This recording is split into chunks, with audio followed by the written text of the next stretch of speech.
Bom, e para darmos início a esta série muito linda, muito profunda, e para meditação e para reflexão, que nos eleva espiritualmente, nos aproximando da espiritualidade, nos aproximando do eterno, nos aproximando do Criador, que muitos chamam pelo vocábulo Deus, não é? Que nos dá a entender do soberano, o poderoso, o criador de todas as coisas. Eu, particularmente, não gosto muito de usar esse termo Deus, aportuguesado com D. Parece-me ser um empréstimo, uma herança, um plágio, não é? De outro vocábulo, cujo nome é de um deus pagão, ok? O deus dos gregos, da mitologia grega, que inclusive, nessa história dos Macabeus,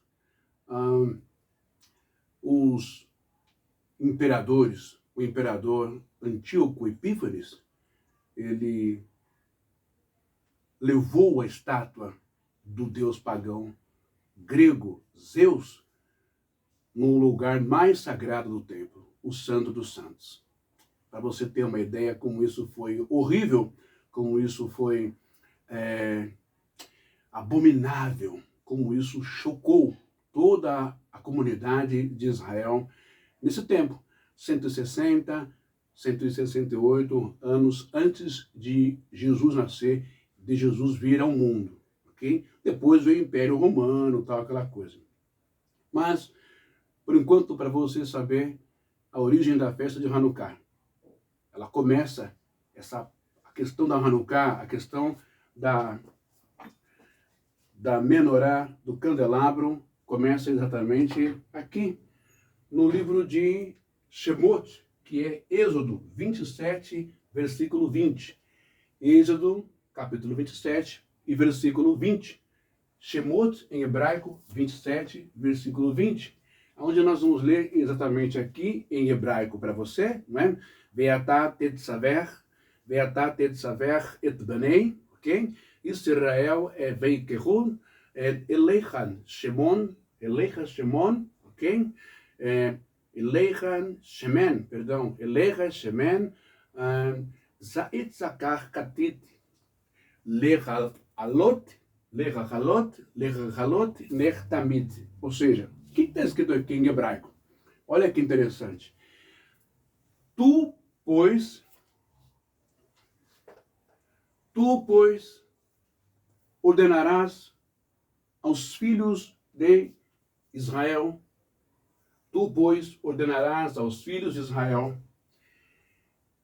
que te tragam, guarda bem essa palavra, você que é crente pentecostal, você que é, enfim, é uma pessoa mais sensível, espiritualizada, azeite puro, o azeite tem que ser puro, tá?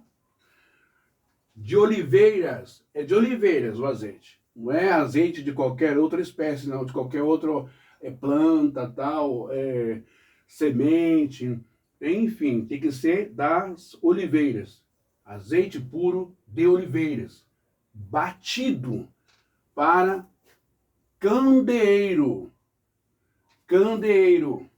batido para candeeiro, para fazer arder lâmpadas, fazer arder as lâmpadas, aqui ó, lâmpadas, tá vendo? Do candelabro, ou candeeiro, ou menorá, continuamente, ok? O fogo tinha que arder para iluminar continuamente dentro ali do lugar sagrado. Corrigindo, eu cometi uma gafe, um erro na primeira transmissão, tá bom? Dizendo que o candelabro, a menorá, ficava no Santo dos Santos. Não, a menorá não ficava no Santo dos Santos, tá?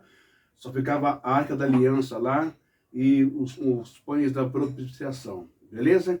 A menorá não ficava junto com a Arca da Aliança. Beleza, sim? Tá bem explicado, justificado. Então, agora que você está começando a entender, você pega a sua Bíblia aí e leia o livro de Êxodo, capítulo 27, você vai entender as instruções, não é? As peças, os móveis, ok? Cada um no seu devido lugar nas repartições do templo. Entendeu? Tá tudo certinho? Aí você vai ter uma compreensão melhor. Então você entendeu, não é?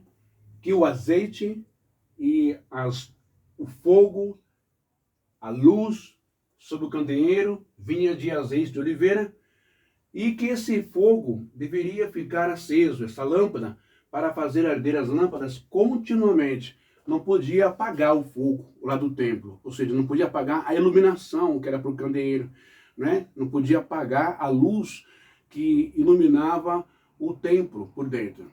Ou melhor dizendo, o tabernáculo, que ainda não era templo. Ok? Beleza? Ou a tenda da congregação, depois tabernáculo e depois templo. Só para você ter já uma ideia, né? De tudo isso, candelabro, Hanukkah, a importância de tudo isso na devoção, no avodar, no trabalho, no serviço ao Eterno e a Deus. Agora eu quero mostrar para você um pequeno vídeo onde a Aline, Israel com a Aline, ela fala um pouco sobre a festa do Hanukkah para você compreender de forma mais resumida, tá bom? Depois nós vamos entrar na palavra e nos significados.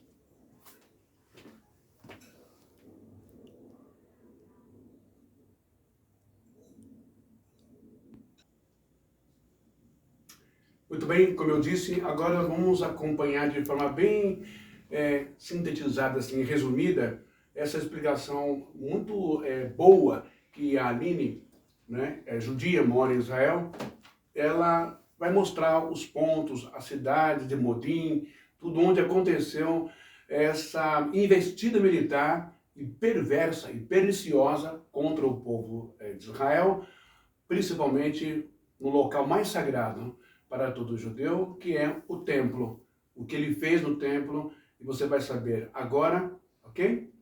Depois nós voltamos lá para o quadro sobre as explicações em hebraico e os textos bíblicos, beleza? Presta atenção, vamos acompanhar. Shalom e bem-vindos de volta ao Israel com a Aline. Nós estamos hoje na cidade de Modi'in, a cidade dos Macabeus. Vocês podem ver aqui uma cidade super moderna e planejada, mas vocês sabiam que essa cidade guarda uma história de 2.200 anos? A história de uma das maiores guerras que Israel já viveu? E a Como está escrito no livro de 1 Macabeus, não é? O Império Grego, ele se utilizava de... Deixa eu colocar aqui de novo. Cidade dos Macabeus. Bem-vindos de volta ao Israel com a Aline. Nós estamos hoje na cidade de Modi'in, a cidade dos Macabeus. Vocês podem ver aqui uma cidade super moderna e planejada, mas vocês sabiam que essa cidade guarda uma história de 2.200 anos? A história de uma... Presta bem atenção na ilustração, ela está bem fidedigna a o que aconteceu de fato. Imagina um exército com homens armados, capacete, escudo, espada, enfim, e usando também grandes animais poderosíssimos. Os gregos invadiram usando elefantes. Pensa nisso. O tamanho, o poder que esse animal tem. Seu tamanho, o seu peso, os dentes, enfim. Não é? E o elefante também era todo protegido, né, para não receber ali uma flechada, enfim, espada. Então, não foi brincadeira o que aconteceu há 164, 168 anos antes de Jesus vir ao mundo, ok? Então, não é assim uma comemoraçãozinha, uma festazinha de um povinho chamado judeu. Isso é coisa de judeu, não é nada disso. Quero que você acompanhe e você veja. Quando você for em Israel, visite lá a cidade de Modim e você vai saber, lá tem escavações a 260 metros de profundidade sobre a civilização dos Macabeus, e o nome de Judas Matatiago ou Matatias ou Judas Mateus, né, está no rol dos heróis da fé de Israel. Ok? Você evangélico, você cristão, não conhece essas histórias, única e simplesmente por uma questão de discriminação, preconceito e, enfim, desprezo por livros, né, históricos, só porque o que aconteceu aqui no tempo dos Macabeus estava num período chamado interocanônico, algo assim, né? Um período onde o Deus, o Eterno, não teria se manifestado, nem se comunicado por profecia, por profeta, a nenhum profeta em Israel. No final do livro, do último livro da Bíblia, não é? No final do livro de Malaquias, aí, quando você abre a sua Bíblia, tem, deixa eu pegar aqui para você rapidinho, dá uma pausa aí, William. Dá uma pausa no vermelho.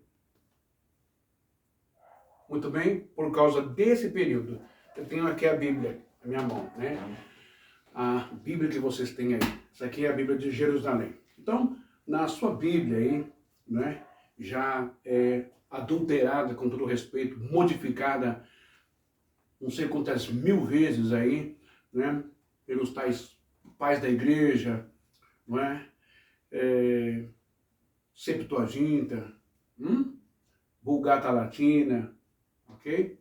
E outras mudanças que houve aí, né, nessas grandes editoras evangélicas e tal. Enfim, cada qual pega um texto lá e muda um termo e coloca ao seu bel prazer, ao seu entendimento, ao que ele acha que é, para justificar a sua doutrina, o que ele quer. Mas deixa isso para lá. Então, única e exclusivamente por causa... Aqui eu tenho, tá vendo aqui? Novo Testamento, aqui começa Mateus, vai até Apocalipse, né? Mateus até Apocalipse. E aqui nós temos de Malaquias até Gênesis.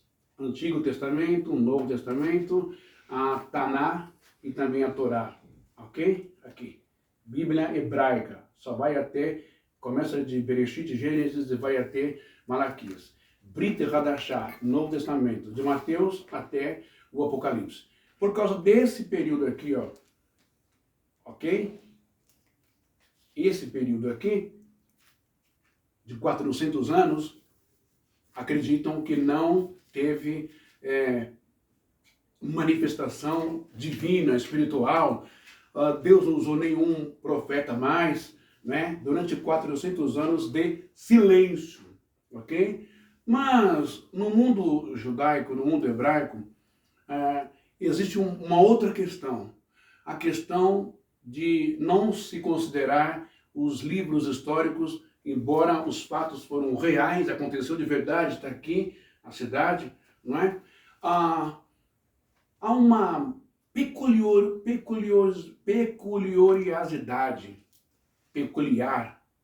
tive dificuldade de pronunciar, uma coisa peculiar, né? Uma coisa bem minuciosa, né? Em que escritos não achados no solo de Israel é considerado apócrifo. Uma questão de terra, de geografia, não é? Se não foram escritos no solo de Israel, não foram achados no solo de Israel, aí não é espiritual, não é original, não pode entrar no cânon, ok? Não tem unção, não tem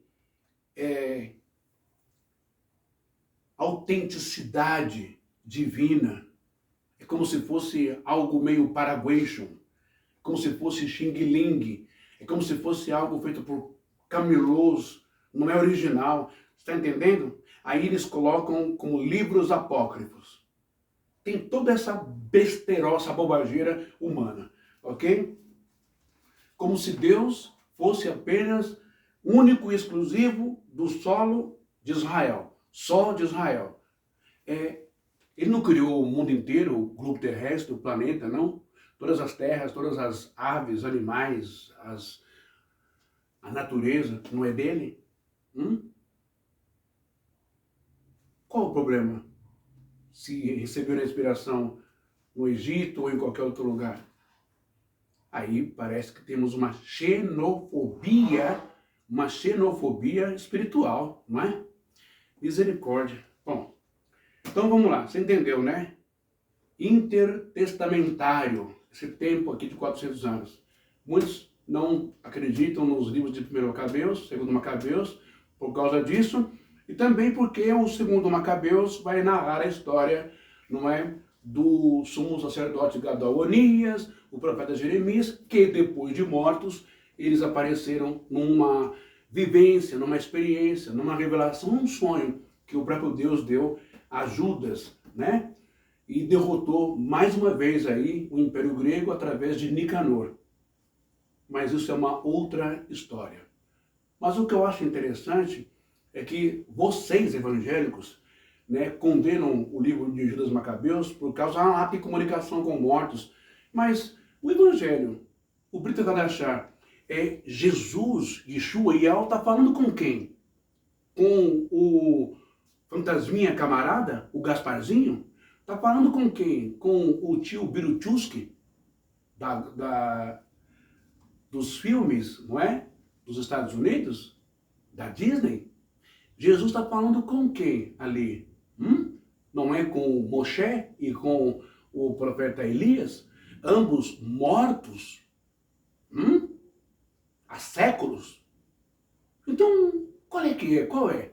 Que preconceito, que bobagem, que atrofiação, que retardamento é esse, não é? Em termos de conhecimento, evolução, ver a participação de Deus, não é?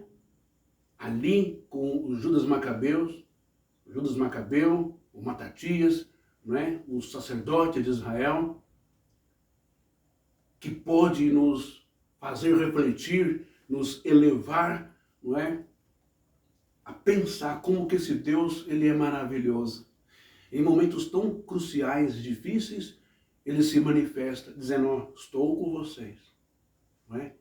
Muitas vezes você pode pensar, mas, poxa, Deus esperou um imperador grego invadir Jerusalém e fazer tudo aquilo para se manifestar apenas numa luzinha que durou 8 dias.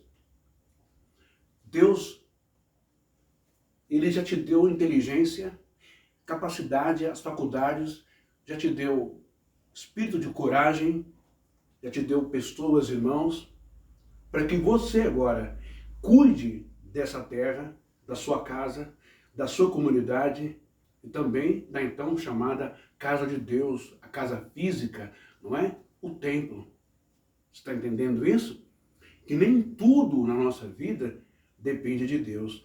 Mas Deus, ele quer agir. Só que para ele agir é necessário ter um primeiro passo, um impulso, uma coragem, um voluntariado, uma disposição, uma inclinação, um eu quero, eu vou enfrentar. Não é só que o socorro, que o milagre venha lá do céu. Ele está esperando você. Clama a mim e responder-te-ei. Existir o diabo e ele fugirá de vós.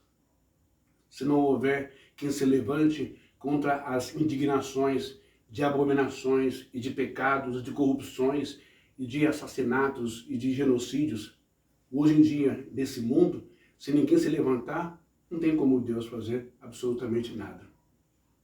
Porque a responsabilidade de ser curador, de ser zelador, né? De ser mordomo, de cuidar desse planeta, é sua e minha, é nossa.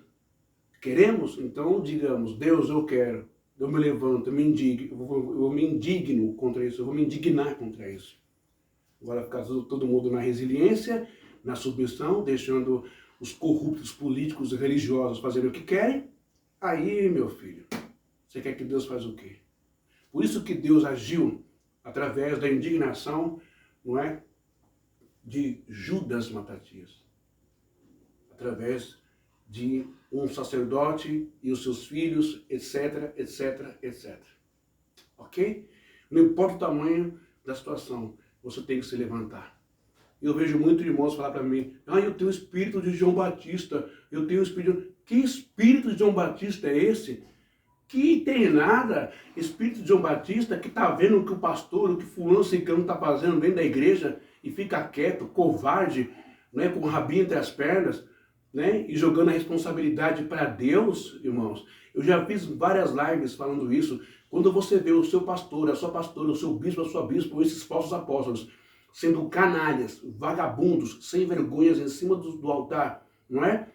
Mentindo, enrolando, metendo louco, né? Criando campanhas, criando uma série de coisas idiotas que não tem na Bíblia só para tirar o seu dinheiro, fazendo você de otário na cara dura e você fica quietinho, é porque você é um baita de um covarde. Você não tem espírito de João Batista nem aqui, nem na China, nem no raio que o parta. Você é mais um daqueles que, o que ele está fazendo? Deus vai julgar, no último dia ele vai pagar, eu não quero saber disso, ele que se vire com Deus. Você é um covarde. Você não está apto para ser nem obreiro, nem pastor, nem nada. Você não está apto para ser um representante do reino de Deus. Ok? Se você tem espírito de João Batista não passava pano para ninguém, Jesus não passava pano para ninguém.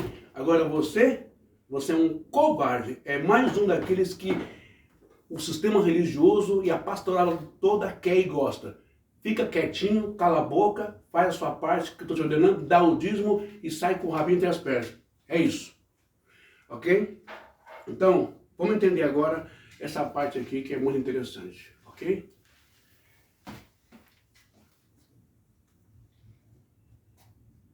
Sabe como eu economizo e faço mercado sem sair de casa? Eu garanto tudo. Vem pro Absurdo iFood. Pedir azeite de oliva andorinha extra virgem 500 ml por 20. Vamos pular. De uma das maiores guerras que Israel já viveu e a história do livro de Macabeus. Então hoje a gente vai falar dessa guerra, uma das guerras mais importantes e com o resultado mais surpreendente da história de Israel. Então, se vocês estão preparados, vamos começar. A nossa história começa há muito tempo atrás, no ano de 167 a.C., quando Israel era governada pelos gregos seleucos. E Antíoco IV, que era o imperador, então, ele começa a fazer uma série de decretos antijudaicos. Por exemplo, ele proíbe o estudo da Torá, da Bíblia hebraica, e manda queimar todos os pergaminhos que fossem encontrados. Ele proíbe a circuncisão e ele vai condenar à morte qualquer mãe que vá circuncisar o seu filho e também condenar à morte o bebê. Ele vai proibir os judeus de guardarem o sábado. Ele quer obrigar todo mundo a trabalhar 7 dias por semana, a comer de tudo, inclusive coisas proibidas no Antigo Testamento a judeus. E talvez o mais absurdo de todos, ele vai agora pegar o Templo de Jerusalém, o templo tão importante para o povo de Israel, primeiro saquear ele, porque tinha ouro e coisas importantes no templo, e depois transformar o Templo de Jerusalém em um templo pagão para Zeus. Imaginem os judeus da época vendo dentro do Templo de Jerusalém imagens pagãs. Isso vai começar a nossa história. Mas por que os gregos fazem todos esses decretos? Qual o problema deles especificamente com o povo de Israel? Porque eles não fazem decretos desse estilo nas outras províncias que eles tinham conquistado. O problema deles é que o mundo judaico, o mundo do povo de Israel, era completamente oposto a todas as crenças deles. Por exemplo, os gregos eram conhecidos pelo culto ao corpo. A gente conhece tantas estátuas. Os esportes olímpicos, eles tinham um culto ao corpo. Eles acreditavam que o corpo humano era perfeito. E o judaísmo dizia, não é bem assim. Melhor se vestir, se cobrir. Os judeus não botavam tanto foco na parte física do ser humano e também eles faziam a circuncisão. E os gregos achavam isso uma abominação. Além disso, no mundo grego se trabalhava 7 dias por semana. Não existia o conceito de um dia de descanso, como o sábado. E eles diziam que os judeus eram preguiçosos porque só queriam trabalhar 6 dias por semana e por isso queriam impor a sua cultura e os seus valores. E eles também não entendiam a religião judaica, porque se tu fosse na Grécia Antiga e entrasse num templo, tu ia ver uma estátua de Zeus, de Afrodite, dos diferentes deuses gregos. Eles literalmente adoravam estátuas. E quando eles chegavam no templo de Jerusalém, e o templo parecia para eles, entre aspas, vazio, porque Deus não tem forma, eles não conseguiam entender. E tudo isso, na realidade, é o choque de culturas entre a cultura grega e a cultura do povo de Israel. E então, quando os gregos pegam o templo de Jerusalém e transformam num templo para Zeus, não satisfeitos em pegar o edifício, eles querem também pegar os sacerdotes do povo de Israel, que são parte da tribo de Levi, e obrigar eles a fazerem sacrifícios imundos no templo. Pessoal, vocês podem entender o absurdo de toda essa situação? E quem entendia quão ruim era o que estava acontecendo era... Essa parte aqui, ela é muito importante, que eu quero que você reflita, tá?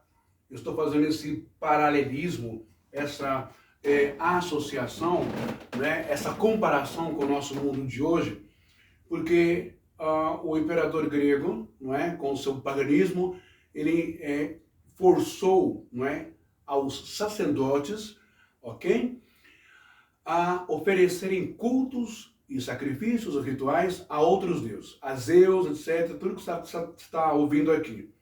No dia de hoje, o Império Grego, de forma, a linguagem figurada, metafórica, é o sistema religioso que nós estamos vivendo. E esse sistema religioso, esse império da teologia da prosperidade, das igrejas modernas, é mais ou menos isso. A maioria dos que se dizem pastores e apostolinhos, hoje das igrejinhas modernas, todos eles estão enquadrados aqui. Só que eles não estão sendo forçados por força, por um poder político, por uma opressão, ou senão vai ser castigado, preso, chicoteado, ou vai ser assassinado. Nada disso. Eles estão sendo forçados, não é nem pelo sistema religioso, mas é pela sua carnalidade, é pela sua vaidade, é pela sua avareza, é pelo seu amor ao dinheiro, à grana. Hoje não é necessário um Antíoco Epífanes IV fazer isso, o imperador grego. Vocês agora vão deixar de fazer o que está escrito na lei, o que Deus disse, o que está escrito na palavra, vão fazer o que eu quero, o que a minha religião quer. Hoje em dia, os sacerdotes de hoje, eles mesmos procuram, não é, o paganismo e a abominação dentro do templo. Sacrifício em cima do altar, falso, pedindo grana, dinheiro, anel, relógio, aliança, né? Doutrinas falsas, né, que a gente vê, né? E todo o esforço e a luta para acabar com a sã doutrina da palavra de Deus. Ok?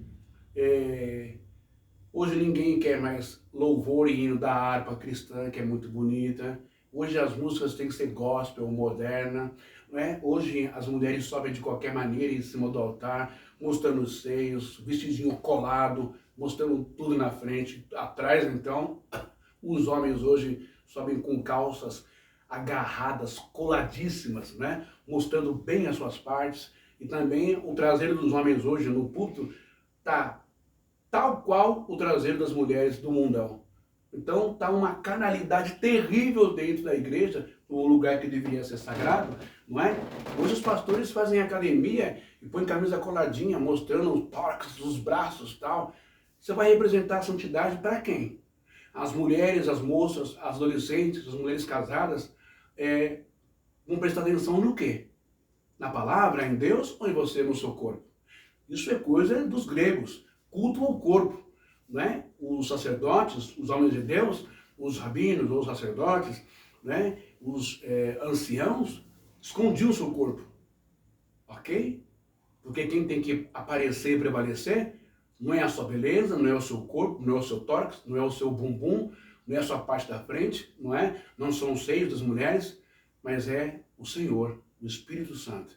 Hoje temos a a igreja mais carnal, mais vaidosa. Hoje nós temos uma igreja, a igreja mais prostituta que existiu na face da terra hoje. Hoje ela supera os cultos gregos, a Afrodite, a tudo isso que você, a Diana, tudo isso que você já sabe, ok? E ainda querem ser homens de Deus e profetas em cima do altar. E aí criticam a minha pessoa, metem um pau em mim, me perseguem, viram as costas, não é? É isso que acontece. Mas vamos lá, isso é só para você ter uma ideia, tá? Hoje, os sacerdotes de hoje, falsos, eles correm atrás de um império, eles correm atrás da grana, do poder, do dinheiro, eles correm atrás de qualquer ritual que você possa imaginar, tudo em nome de Deus, né? Com a falsa pregação de paz. Aliás, quando o Antíoco Epífanes começou a chegar nas proximidades de Jerusalém, ele já veio com cartas e com promessas mentirosas de paz, será um acordo de paz, isso, aquilo, outro, a falácia, aquela coisa fascista, né? Que engana as pessoas. A mesma coisa que o imperador, não é? Lá da Bélgica, não é? Fez com os congoleses, ok? Um acordo de paz, pregação do evangelho, e cometeu o maior genocídio da história, muito mais do que o Holocausto, né? Muito mais do que a Inquisição, matando milhões e milhões e milhões e milhões de afrodescendentes e também as suas crianças. É assim, o falso pregador, o falso pastor, o falso ancião, os falsos homens de Deus do mundo de hoje. Só para você ter uma reflexão sobre isso, ok? Falei que essa série sobre Hanukkah vai ser muito forte, beleza? Essa é a primeira parte, mas vocês vão dar muito glória a Deus aí dentro da casa de vocês.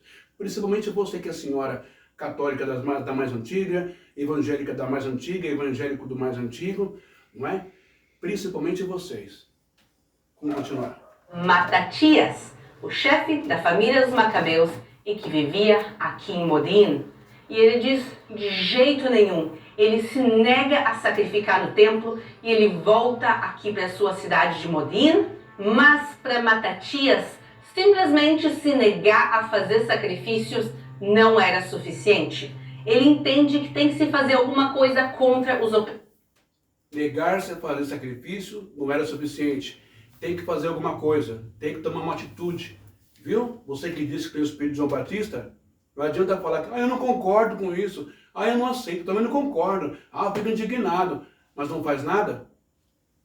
Deixa a lambança, deixa a bagunça que está nos altares aí, vocês evangélicos, os seus pastores fazerem o que querem com vocês, com o dinheiro, ricos, bilionários, zombando da cara de vocês, obrigando vocês, ainda chamando vocês de otário, como o Malafaia disse aí na igreja dele.